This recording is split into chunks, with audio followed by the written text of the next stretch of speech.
pos bindu sama ibu.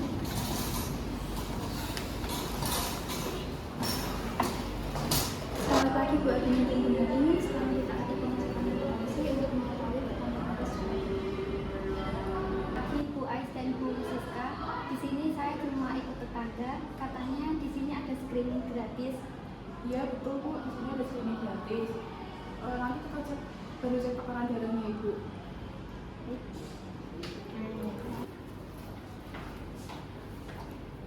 Selamat pagi semuanya, Bu Luna, selamat datang di pos pindu kami. Selamat pagi Bu Naila, Ibu Siska, dan Ibu Aisyah. Saya senang sekali bisa melihat screening di sini. Bagus sekali Ibu Siska, Ibu Aisyah, tetap semangat ya dalam memberikan pelayanan screening. Saya sangat mengapresiasi para kader di sini ya. Kalian adalah pengujung tombak kesehatan di masyarakat. Nah Ibu, tekanan darah Ibu tinggi, nanti kita periksa lagi ya. Baik Bu, terima kasih. 6 hours.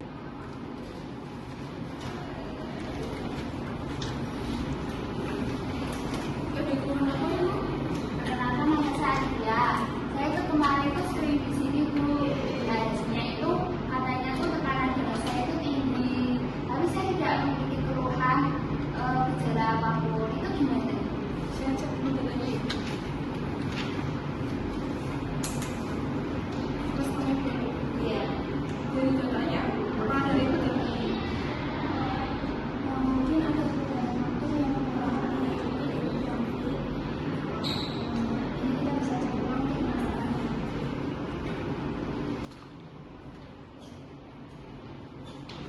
Selamat pagi Bu. Saya Tia. Kan kemarin saya ikut screening dan hasilnya itu normal, tapi saya belakangan ini sering merasa pusing dan belakang leher saya itu tegang. Itu kenapa ya? Selamat pagi Aisyah. Yuk kita cek tekanan darahnya di sini.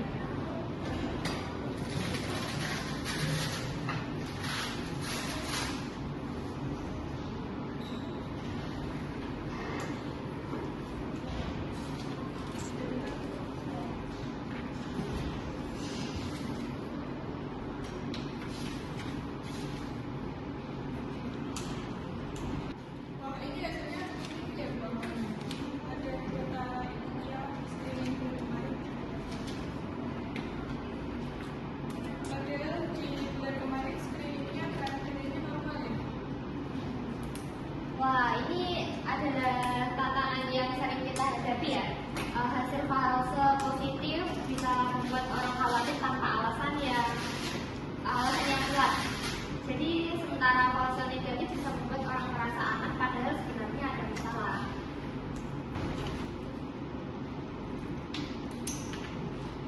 Ini Bu hasilnya dari ini. Terima kasih ya Bu. Saya pamit dulu. Terima kasih. Kalau begitu saya dan Ibu Dinas Kesehatan juga mau izin pamit. Kita adakan wawancara aja atau enggak diskusi dulu di sini mungkin sama masyarakat juga untuk membahas ini. Yuk, terima kasih ya. Kita pamit dulu ya. Terima kasih. Mari. The next day. Baik, di sini saya sebagai kepala puskesmas, saya mengumpulkan Ibu Dinas Kesehatan, kasir puskesmas, dan juga masyarakat umum untuk diskusi mengenai hasil screening kemarin yang terjadi kesalahan, dan kita ini nantinya akan mencari solusi atas permasalahan tersebut. Oke, baik. Bagaimana menurut Ibu Naila selaku kepala puskesmas dan para kader di sini, apa saja tantangan yang dihadapi dalam pelaksanaan screening?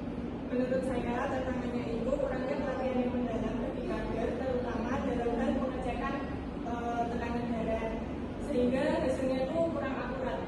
Betul sekali Bu, kami sulit untuk meyakinkan masyarakat untuk melakukan screening secara rutin. Selain itu orang yang terinfeksi hipertensi juga akan minum obat, jadi itu menjadi solusi tidak lanjut. Oke, saya di sini sudah mencatat poin-poin penting untuk mengatasi masalah hasil fase positif dan fase negatif. Menurut kalian bagaimana cara kita bisa panik atau malah mengabaikan potensi risiko ini? Kita bisa menjelaskan bahwa screening itu adalah langkah awal, dan untuk hasil yang kurang akurat bisa kita lakukan screening lanjutan yang lebih kompleks. Kita juga perlu menanyakan pentingnya screening rutin meskipun hasil sebelumnya belum lama, karena kondisi kesehatan bisa berubah sewaktu-waktu seperti yang dialami Ibu Dia. Kita juga akan meningkatkan aplikasi dari para puskesmas agar lebih mahir dalam teknik pengecekan tekanan darah, sehingga tidak ada hasil yang konsultatif dan spesifik lagi. Terus kita juga akan melakukan sosialisasi tentang pentingnya patuh pada pengobatan yang sudah ditentukan dari hasil screening. Oke, ide yang bagus ya. Lalu rekomendasi agar program screening ini bisa lebih efektif ke masyarakat itu seperti apa ya? Mungkin perlu ini ya Bu, banyak sosialisasi tentang manfaat screening melalui media sosial. Kalau bisa jadwal screeningnya lebih fleksibel agar tidak berulang dengan pekerjaan.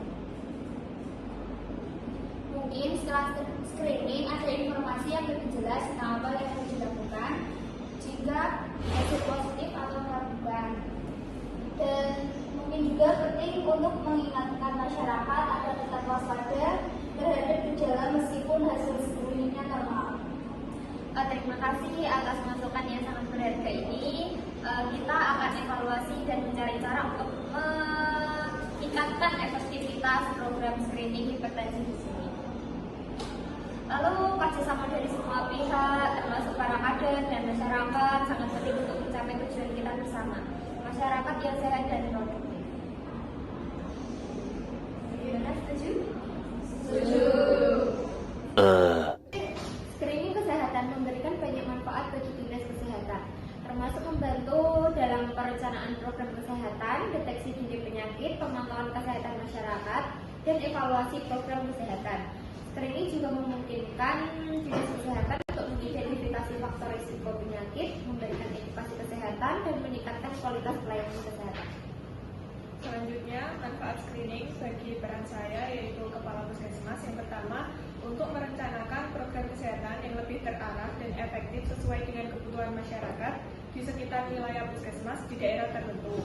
Lalu yang kedua, untuk membantu puskesmas bekerja dengan lebih efisien karena dapat menghemat waktu dan biaya perawatan jika penyakit dapat dideteksi dan diatasi sejak dini.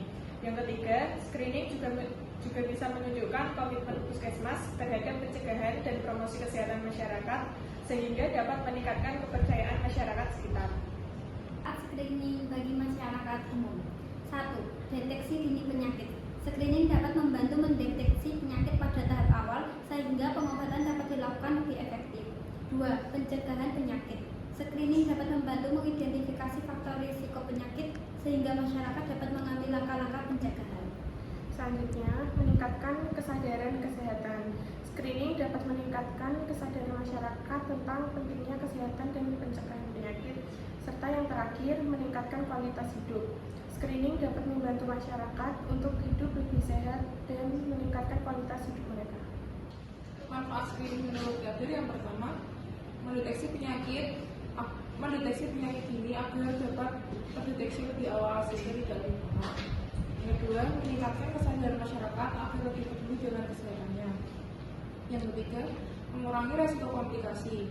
Jika karena diketahui lebih awal, kemungkinan terjadinya komplikasi akan kecil. Terus selanjutnya ada yang keempat, efisiensi biaya dan waktu. Cegah lebih murah daripada mengobati. Dengan screening kita bisa menghindari perobatan yang mahal dan proses pemulihan yang lama. Yang kelima, memberdayakan masyarakat. Screening juga bikin masyarakat lebih aktif dan dalam menjaga kesehatannya. Yang keenam, ada memperkuat peran kader sebagai agent of change. Kader itu jadi ujung tombak di masyarakat. Dengan aktif dalam screening, mereka nggak cuma bantu warga, tapi juga berperan besar dalam membangun budaya hidup sehat. Manfaat screening kesehatan bagi pasien dengan hasil false negatif dan false positif. Screening dapat membantu mengidentifikasi faktor resiko, memungkinkan langkah-langkah pencegahan yang sesuai untuk mengurangi resiko penyakit. Screening dapat menimbulkan kesadaran dan pengetahuan tentang pentingnya kesehatan dan gaya hidup sehat. Untuk mengurangi risiko false negatif, screening harus ditargetkan pada kelompok dengan risiko tinggi dan dilakukan secara berulang jika perlu. Walaupun false negatif dapat menunda diagnosis, screening tetap penting karena meningkatkan peluang deteksi dini dan pengobatan yang lebih efektif pada pasien lain serta memberikan manfaat kesehatan masyarakat secara luas. Alif, menurutmu apa sih tantangan screening kesehatan?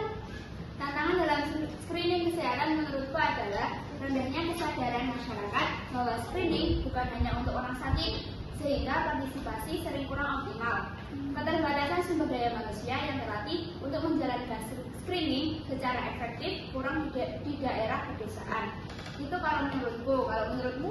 Kalau menurutku sih ya, keterbatasan fasilitas dan alat medis, termasuk infrastruktur yang belum memadai untuk mendukung pelaksanaan screening secara luas dan berkualitas. Lalu distribusi tenaga kesehatan yang tidak merata, sehingga akses layanan screening menjadi tidak merata, terutama di wilayah terpencil. Berikut penjelasan tentang resiko false negatif dan false positif. Yang pertama, false negatif atau hasil negatif palsu. Ini terjadi saat hasil pemeriksaan menunjukkan tidak ada penyakit, padahal sebenarnya orang tersebut sakit. Resikonya, orang yang sakit bisa merasa aman dan tidak terobat. Yang kedua, penyakit bisa semakin parah karena tidak segera ditangani. Yang ketiga, bisa menular ke orang lain jika penyakit itu menular. Contohnya, ada orang yang sebenarnya kena diabetes, tapi hasil screening bilang normal. Akhirnya, dia nggak jaga pola makan dan penyakit tambah parah. Berikut ada false positif. False positif atau hasil positif palsu ini terjadi pada saat pemeriksaan menunjukkan adanya penyakit padahal orang tersebut sehat.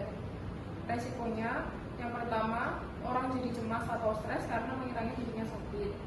Yang kedua, bisa menjalani pemeriksaan lanjutan atau pengobatan yang sebenarnya tidak perlu. Yang ketiga, menghabiskan biaya atau waktu.